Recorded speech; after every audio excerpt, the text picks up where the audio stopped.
اعوذ باللہ من الشیطان الرجیم، بسم اللہ الرحمن الرحیم۔ معزز دوستوں، السلام علیکم۔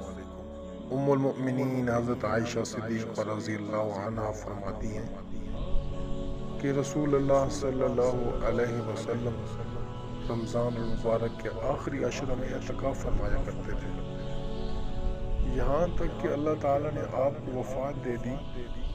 پھر آپ کے بعد آپ کے ازواج مطہرات نے اعتکاف فرمایا۔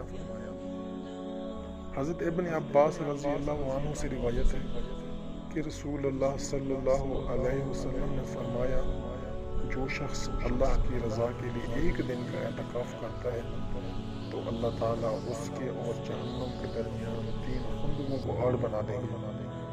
ایک خندق کی مسافت آسمان و زمین کے درمیانی فاصلہ سے بھی زیادہ چوڑی ہے۔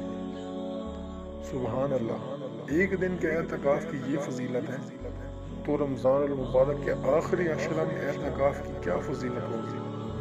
خوش قسمت ہیں وہ لوگ جو رمضان المبارک کی گھڑی میں اعتکاف کرتے ہیں۔